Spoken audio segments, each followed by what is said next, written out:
Disturbing numbers on the COVID-19 spread today in Texas. More than 8,000 new cases reported today, and that's a record high. 57 deaths reported, and that's the second highest single-day tally. As a result of this continued increase, Governor Abbott rolled back some of the reopening measures last week to help slow the spread and ease the strain on hospitals, particularly in the larger metro areas. Governor Abbott joins us now live tonight in Austin to talk about the crisis. Thank you, Governor, for joining us tonight. You've said you and your advisors are watching the data to make decisions. So how close are you to announcing another rollback based on these numbers? Well, first, you talked about those other rollbacks, and they were done knowing that numbers like this were coming. And we also know that there could be even more very dangerous numbers that will be coming. And as a result, we are evaluating issues as we speak today for consideration to make sure that we are taking steps necessary to contain the spread of the coronavirus in Texas. Governor, some hospital workers are saying that they aren't as concerned about capacity problems they're facing with the surge as much as having to staff to treat people. Will there be a need to pull a call like New York did, trying to pull doctors and nurses from other states to help us out? Absolutely, and we understand the issue. First, there are some hospitals in the state of Texas that may have some capacity constraints. Other hospitals, as you're talking about, they need access to staff. We have a supply chain operation that actually focuses on staffing of hospitals to make sure that any hospital, whether it be in the Panhandle or in the Rio Grande Valley, will have adequate staffing operations. We have several different strategies to bring that staffing in, but our goal is to make sure that there will be absolutely no shortage of hospital staff to make sure that everybody gets taken care of who has COVID-19.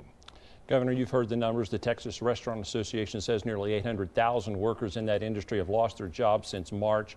A few weeks ago, the bars, of course, were allowed to reopen. Then there was the increase in the COVID cases. So then Friday, you shut the bars down again.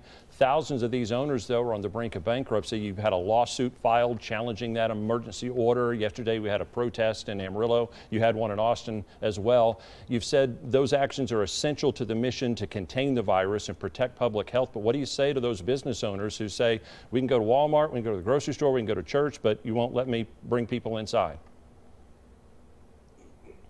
I can empathize with them because, listen, they're just trying to earn a living. And they need to be able to earn a living. They have bills to pay. And so I can completely understand their frustration. But I know the data and what the data shows in region after region after region in Texas as well as in other states. And that is the bar type setting is one that is conducive for the transmission of COVID-19. We have received reports along those lines from public health authorities across the state of Texas, and we've seen it from images and pictures and videos from the bars themselves. And as a result, if we are going to be able to slow the spread of the coronavirus, we do need to close the areas where we know COVID is being spread, and the bar setting was one of those settings. And Governor, when do you hope to pull back that order so the bars can reopen? What kind of numbers do we need to have in place in order to do that safely? Well, obviously the goal will be to open things up as swiftly as possible, but candidly what we're looking at right now, because of the numbers that you were talking about earlier, the record-breaking numbers for the state of Texas, and candidly record-breaking numbers in so many counties across the state, what we're having to adjust for right now is what other measures must be taken to make sure that we are going to slow the spread of COVID-19. Let's talk a little bit about going back to school. We've mentioned it before whenever you've joined us before. We've heard from our district saying they're still waiting for the Texas Education Agency to put forth some of the guidelines in terms of the in-campus learning. They've already seen what some of the requirements are going to be if people choose distance learning options. A lot of medical experts say in-person learning is the best for students. So what can you do to bring us up to date on where we are with the TEA and those measures for kids going back to campus?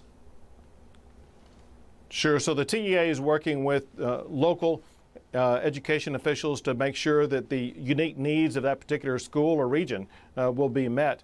Understanding exactly what you pointed out, and that is the best environment for a student to learn would be in a school with a teacher, with fellow students, but we don't know exactly what the status of COVID will be at the time. As a result, all schools must be prepared to do a tremendous job of the distance learning that you were talking about. It was almost like an experiment at the end of the last school year. Now it must be perfected, because until there are treatments for COVID-19, we need to be able to handle episodes when students may have to be learning from home for a long period of time. We need students to be safe. We need teachers and parents to be safe. Safety will be the first primary focus. Flexibility will be the second primary focus, to make sure we have the flexibility to ensure every child is getting well educated. And Governor, these teachers were thrust into distance learning in March. You recently said that there have been enhancements and improvements in strategies for distance learning. Can you tell us a little bit more about those enhancements and what we can expect? Yeah, I'll give you a couple of words that they've been working on: synchronous and asynchronous learning strategies. What that would mean is it would be like the Zoom strategy would be synchronous, where a teacher is teaching a lesson plan live with all the students watching that particular teacher, and have it be interactive. Asynchronous would be like a typical online learning situation, and the goal is to make sure that whatever type of environment works best with the student will be available.